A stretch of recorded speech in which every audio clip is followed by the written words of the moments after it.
Welcome to the Cumbria Chamber of Commerce podcast, your regular update of business news and issues from around Cumbria.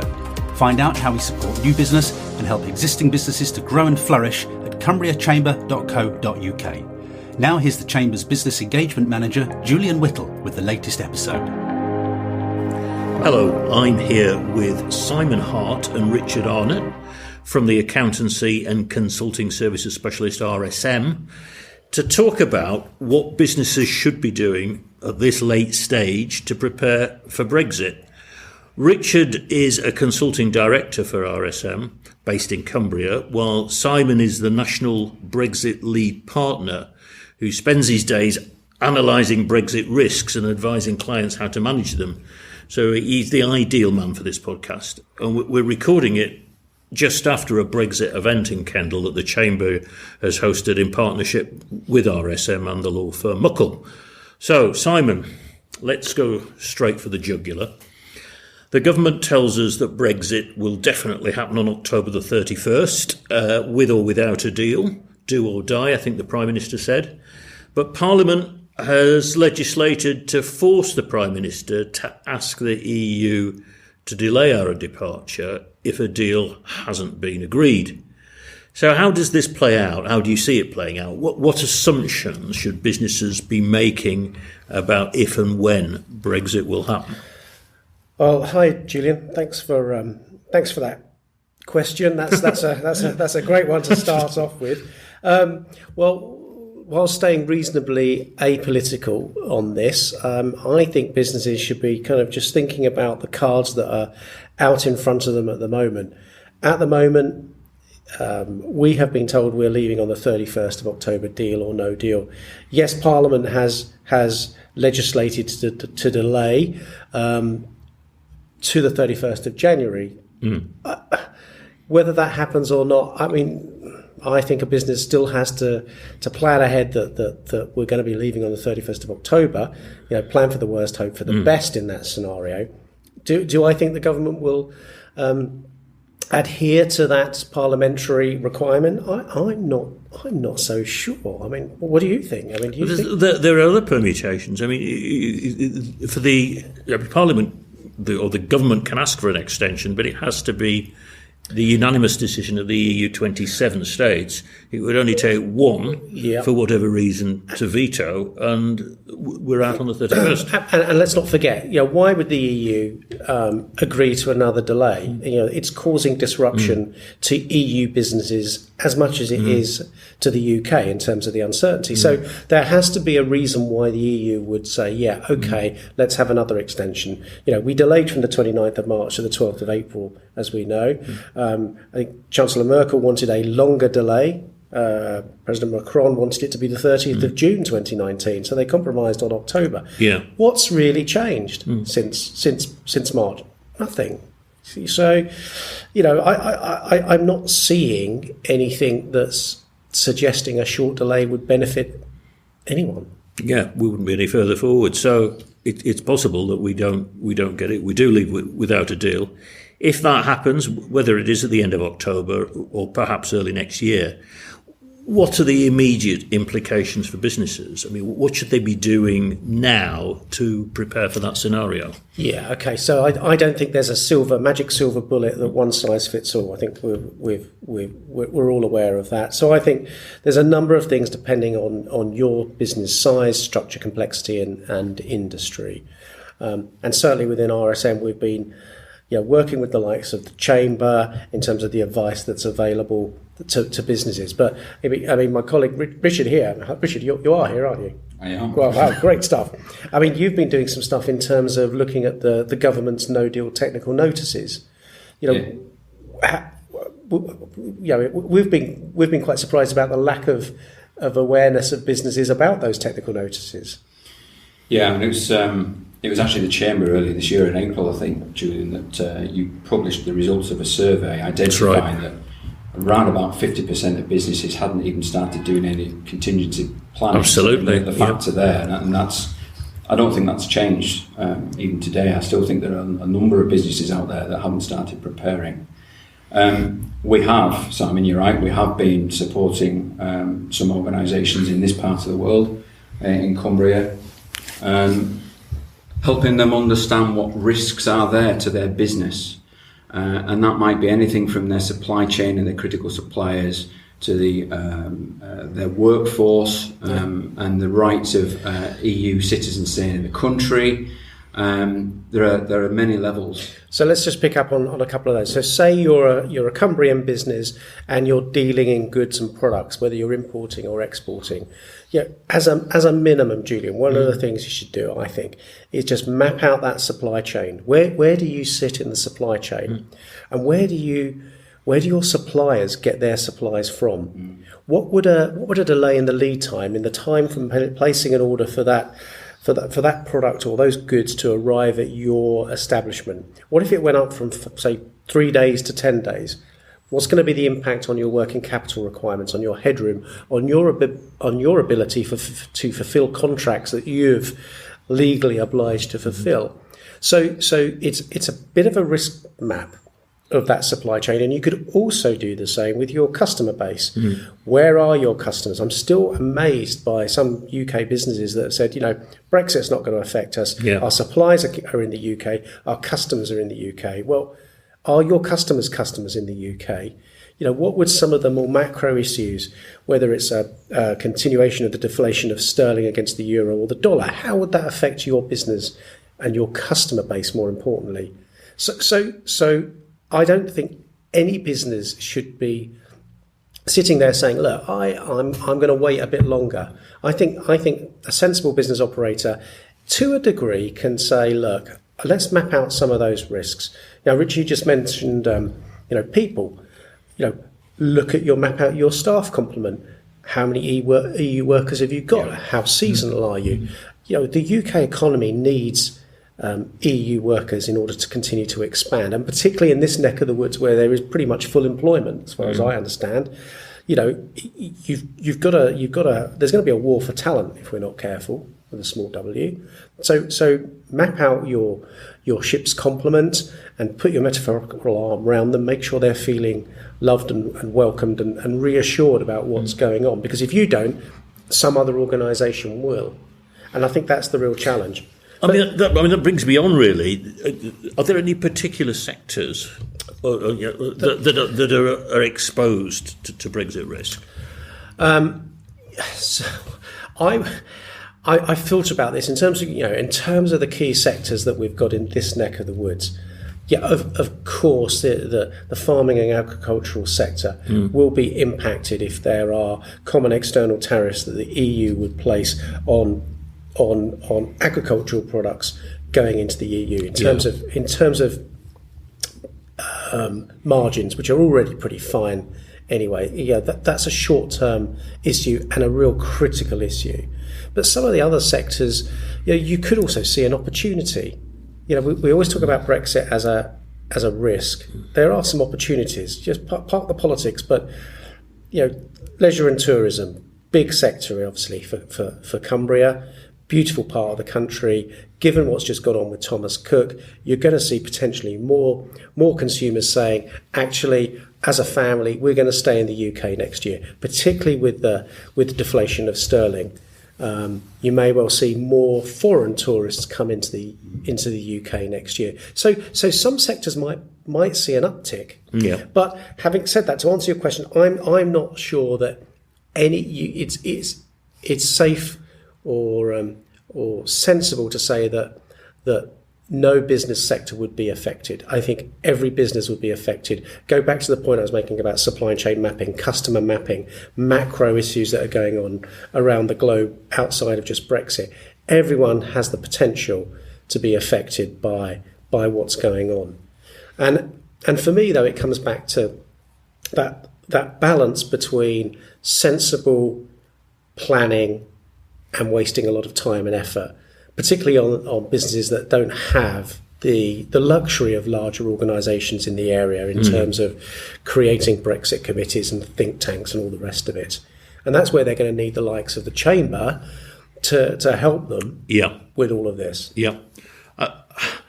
We touched, Richard, you were talking about our survey, which we did right at the beginning of the year, January, February time, and I think only 48% of businesses had started their preparations at that point. Wow. Are you surprised by that? Not unduly. I mean, but only because apocryphally businesses were shrugging their shoulders and saying, "Well, we don't know what to prepare for." Yeah. Because was it going to be no deal? Is it going to be if it's going to be a deal? What's the deal going to be? And I think there was always this mood music from the government. There will be a deal. I mean, certainly, in Theresa May's time, that was very much the mantra. So businesses, I think a lot of them took a relaxed view. Well, we'll wait and see what the deal is, and there'll be a 2-year transition period anyway, so it's not a priority.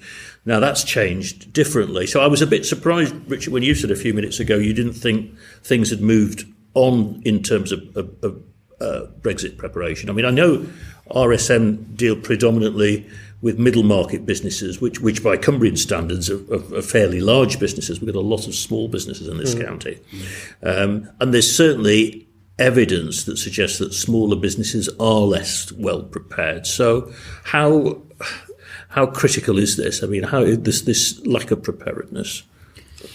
It's important simply because of the timescale that's left. But there are, and Simon's alluded to some of the things that businesses can actually look at.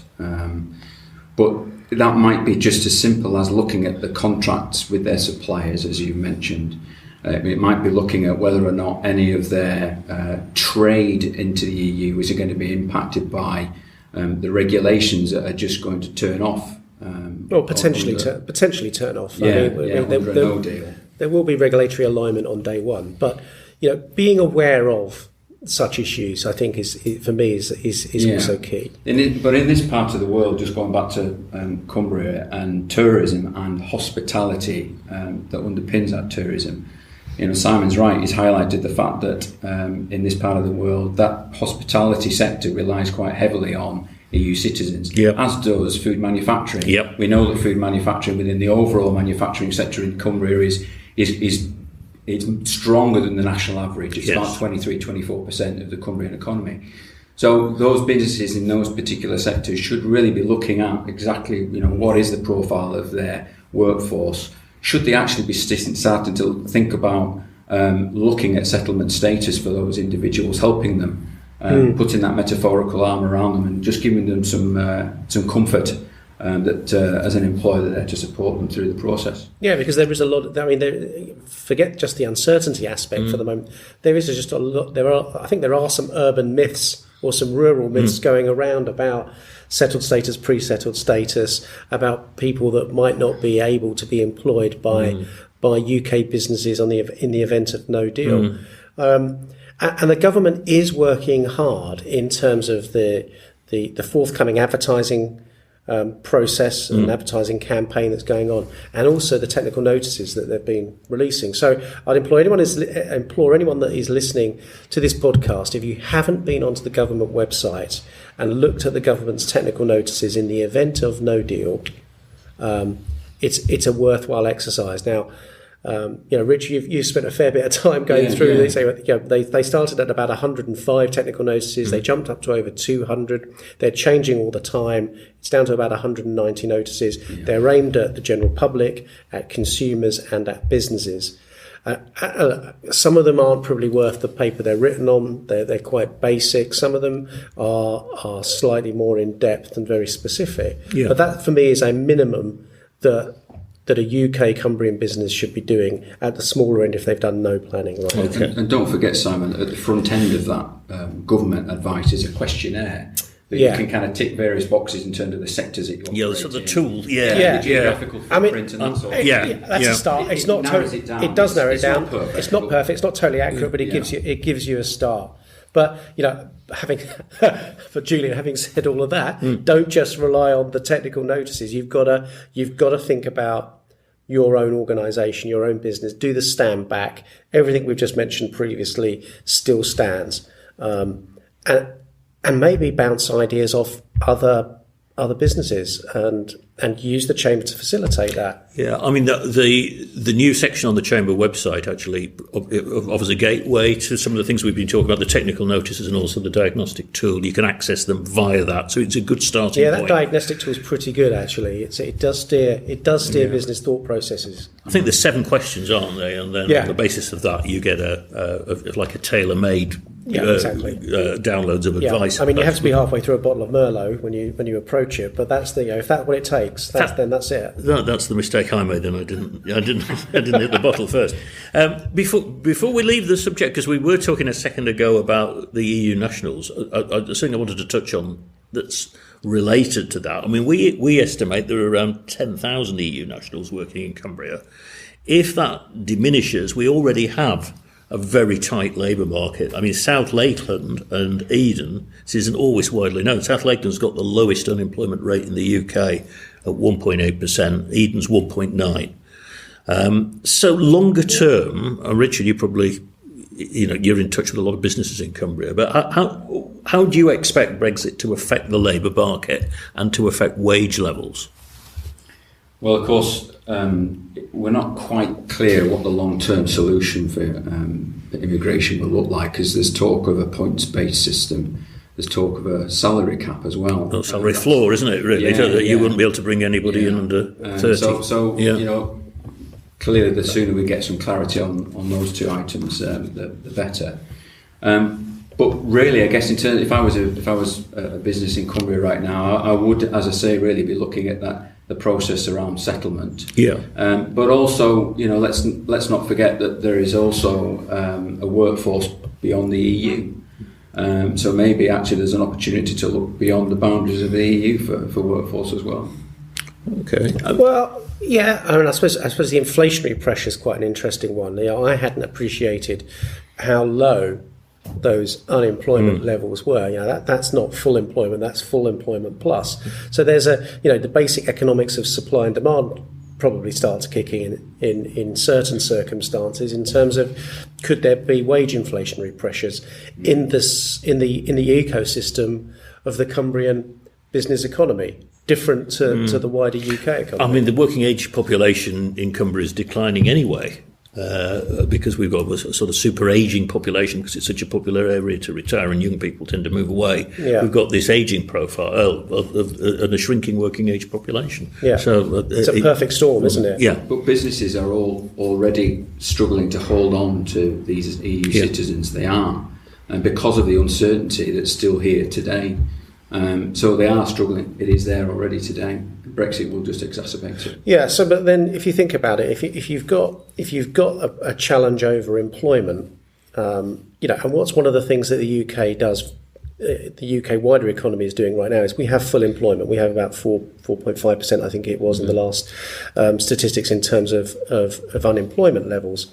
Pretty much full employment, but we aren't as productive as a nation as we could be. I think of the G7 nations, we're ranked 5th out of the 7 in terms of productivity and efficiency. The adage going, but the average German worker could take Fridays off and still produce more than we do. More than the average UK worker, which I find, it's outrageous. No one's. The UK as a worker is not a slacker by any stretch of the imagination. So why is that? And then you think about it's the investment other businesses, particularly in continental Europe, are making in terms of infrastructure, augmented intelligence devices, things to make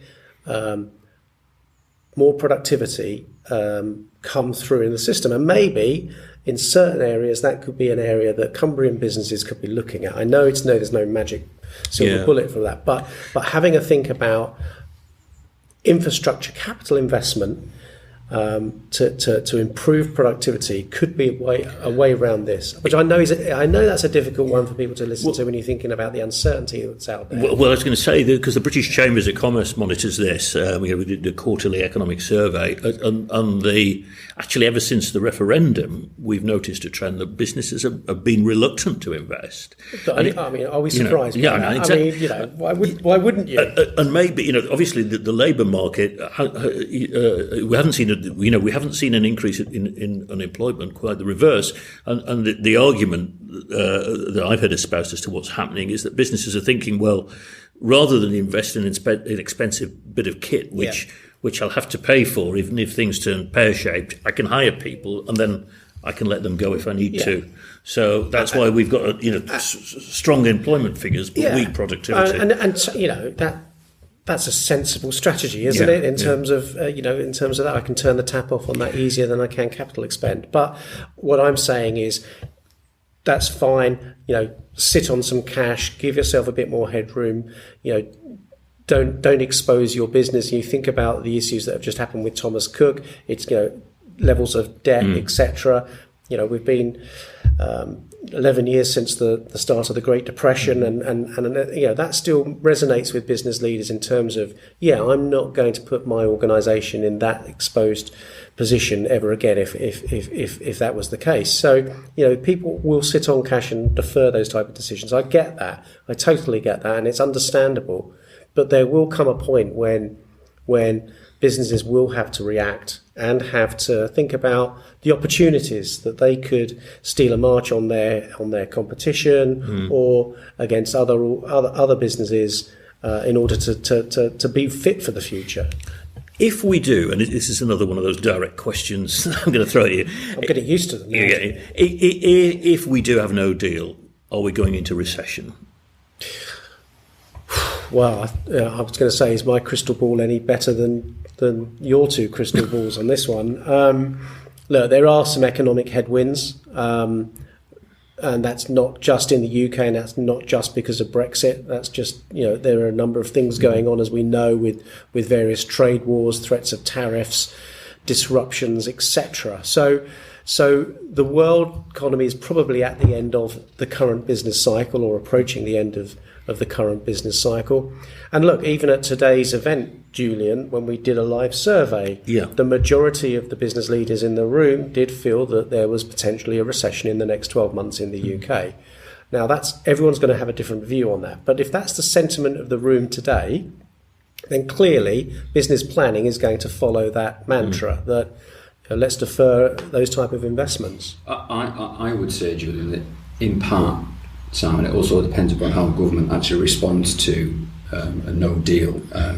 Some of the things that commentators are talking about around, the potential to reduce interest rates even further, the potential for government to actually look at the tax regime and put a tax stimulus in place.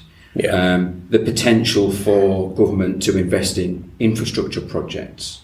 There are things that government can actually do to help mitigate the potential for recession. Totally, and even the Conservative government has been talking that up. They know that they've got to do something to jumpstart the economy in the event of no deal or indeed a disruptive Brexit. With a deal, they've got to do something. And you're absolutely right. There has been talk of potentially, there's limited manoeuvre to go on interest rates. We're only at 0.75. And the Bank of England has recently, last week, just held the interest rates. And you can understand that as well. They don't know which way monetary policy is going to have to go. There could actually be inflationary pressures that might be creeping into the UK economy anyway. So they might need to raise interest rates potentially. But you could see a scenario where interest rates bang down to zero, not in jumps, but as one. Okay, that has a negative effect in terms of financial institutions and pension scheme returns, etc. Of course, but that's something that could be done. Fiscal stimulus, absolutely. Tax breaks, jumpstart business investment that way.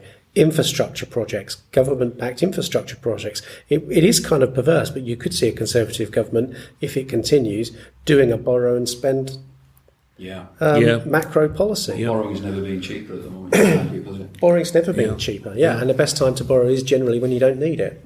So get those facilities in place. But and the other bit is about tariffs. So you could see a scenario where UK tariffs that are imposed on goods coming into the UK are reduced to attract inward investment. Now, there could be unintended consequences with that, of course. Just picking up on a point that in the event that we've just had as well, though, Simon, you highlighted that actually preparing for Brexit was really akin to preparing for a recession. So actually, as an organisation, look at those parts of the business that were affected during a recession, understand those, and use that intelligence to help you prepare for a Brexit as well. I mean, that was wise words from me. Yeah. Can we talk a little bit about trade? I mean, I remember ahead of the March Brexit deadline that there was a lot of evidence that the businesses that trade with Europe weren't even ready. I mean, for example, thousands hadn't applied for an EORI number, which you any business that imports or exports will need. Now that one's gone away because the government's issuing those, or HMRC's issuing those automatically now. But generally, for businesses that trade, are we in a better place? Is there anything more that businesses can do to ensure that trade flows smoothly if we get no deal? So the ERI number is quite interesting, isn't it? In terms of, the government did the right thing. It should have done it from the off. Don't apply, we'll do it for you. And that's an easy, take some of the legislative burden away from businesses that are hard pressed as it is. But in terms of what else? Well, I've been quite interested in terms of some big businesses applying processes on their supply chain. In terms of expecting supply chain exporters from the UK to have mapped out not just the supply chain, but the capacity of the ports and the process under which goods from the UK are getting to their other destinations. And that's not just been in the EU. When I've been over in the United States, we've had questions from US businesses that are importing from the UK, just seeing whether there's going to be any disruption to the supply chain to North America because of some of the demand issues and the stresses and strains that might be placed over UK exports generally. I mean, I think it's interesting. We hear a lot in the press, quite rightly, about Operation Stack and what could happen in Kent on the motorways leading down to Dover and vice versa in Calais. But don't forget, a lot, and forgive me, I'm not sure of the statistics. It could be as high as 80% of UK trade flow is in container and bulk storage. It's not over your roll-on, roll-off type ferries. Right. Now, those aren't 5-minute exercises to unload those container ships. So how disruptive is it going to be for those type of trade flows? Yeah. Yes, there's a metaphorical paperwork or electronic paperwork aspect to it, but I think we need to explore that. So businesses that are exporting, look at the capacity aspects, look at the processes that the ports are working through at the moment. None of this should be a surprise. Can I take that further, Simon? Though? I think there is also an element of you're exporting into the EU to understand the potential costs of actually exporting. So things like additional VAT, things like custom duty charges that at the moment we're not paying. And businesses have to think about that from a cash flow point of view. Yeah. So, if the cash flow is going to be a problem, then they need to be prepared for that.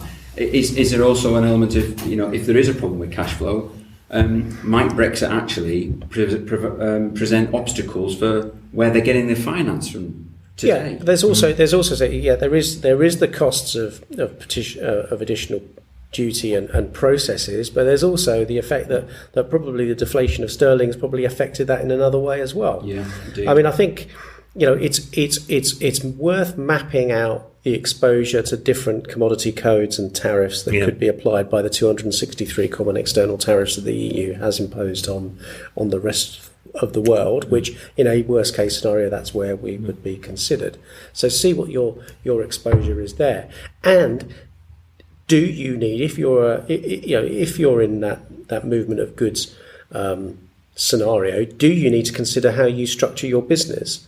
Would you be better off putting a manufacturing and distribution centre within one of the EU 27? Well, I was going to raise that very issue because we've come across businesses who've set up subsidiaries, at least, if possibly manufacturing operations, but certainly subsidiaries to handle their European operations within the EU. That is that an overreaction, or is it a sensible precaution?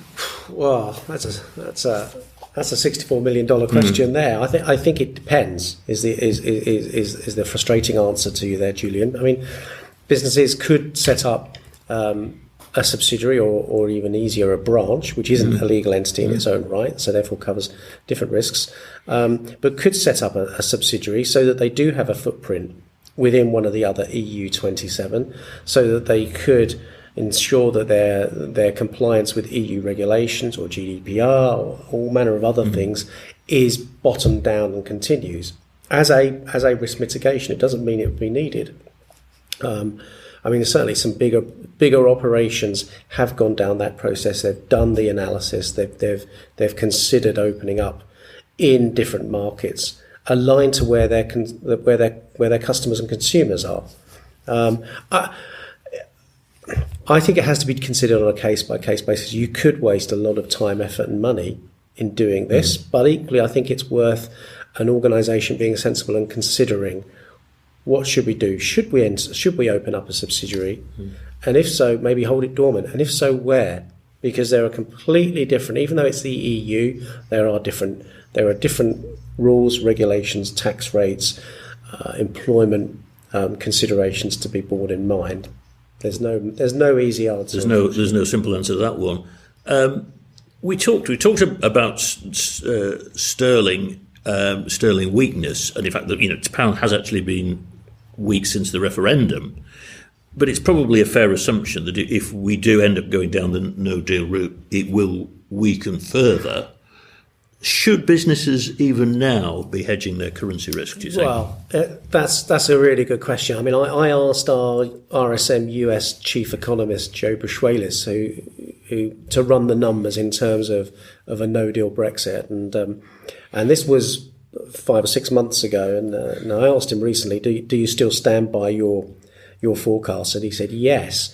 If in the event of a no-deal, there is the potential that, say, the pound against the dollar, in the event of an acrimonious no deal, there is a chance that they could fall towards parity with the with the dollar. Yeah. Wow. Let's work that one through. Yeah. If you're exporting to the US, it's this should be a bonanza time in that regard, but the implications are quite profound. So we just need to keep an eye on what's going on here. And at the event today, we mentioned the RSM Brexit Stress Index, which is available on the RSM website, which is a forward-looking barometer of the stresses and strains in the UK economy, taking into account a number of different economic variables, including pound against the dollar, pound against the euro. So I can see some real chances of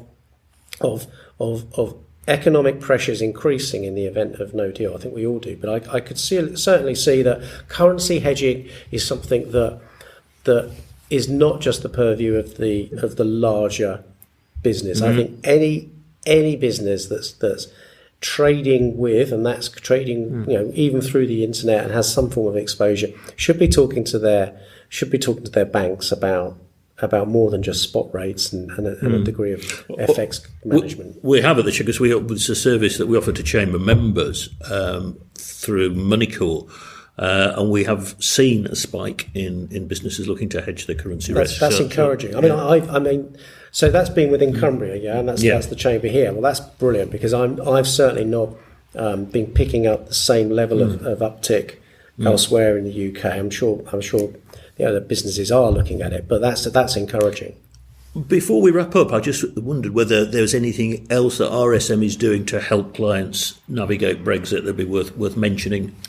Well, we're supplying vodka and gin as on request. No, we're not. We don't subscribe to that. I think there's a lot of material that is being produced by the likes of the Chamber. RSM are doing the same. We've got material on our website, various checklists or whatever. But in the main, what we are saying to businesses is talk to us. Let's go through some of the scenarios. Let's in many respects either go through the worst case no deal scenarios. Let's brainstorm potential opportunities, but don't do it on your own. Just engage with us. Talk. Let's work out a plan of attack that's suitable for your own business, and just see where it takes you, because there could be opportunities that hadn't been considered, whether that is potentially expansion to our single by country largest trading partner, which is the United States. There's a big market out there. I always say, as human beings, we're the most adaptable species on the planet, and yet we hate change. And human nature is not to do something unless it's forced upon us. well, maybe take the initiative. Spend some time thinking about taking some of the opportunities. Where the opportunities might be, yeah. I said we've seen that with because we do a lot of export documentation through the Chamber, and we've seen businesses pivoting away, whereas particularly first-time exporters, they would always look at the EU first. Now they're more likely to be looking at the US or even, emerging markets like India. We're running an event actually with a senior diplomat from Chennai in southern India to map the opportunities for exportors. But I think also the other picture, just to pick up on that point, at today's event we were asking a question about climate change, and most of the audience thought climate change and climate mitigation is something that should be considered. So I think every business should also then be thinking about, when they're thinking about expansion overseas, not just carbon footprints, but the impact that consumers might be reacting to. Taking products that have been travelled halfway across the world in order to get to them. We could see a position where people will be more prepared, or would want to be more prepared, to buy locally, which again could just change the outlook that we have here in 2019 going into 2020 in terms of how we do business and what consumers would be acceptable to business and how we plan ahead for that. This is all just making Brexit look like a cakewalk, Julian. Well, it's a good way to end, I think, the podcast. So thanks to both of you. As Simon's just been saying, there is a huge amount of practical information out there. A lot of it now on the Chamber website, www.cumbriachamber.co.uk. And we have launched a service with dedicated Brexit advisors who will answer your questions, or if they don't know the answer, will know where to find it, so they'll come back to you. So we're here to help. Call us on 0845 226 0040. Thank you for listening to the Cumbria Chamber of Commerce podcast. You can find out more about how we're supporting Cumbrian businesses at cumbriachamber.co.uk and cumbriagrowthhub.co.uk. In the meantime, thank you very much for listening, and watch out for the next episode, which we'll be releasing very soon.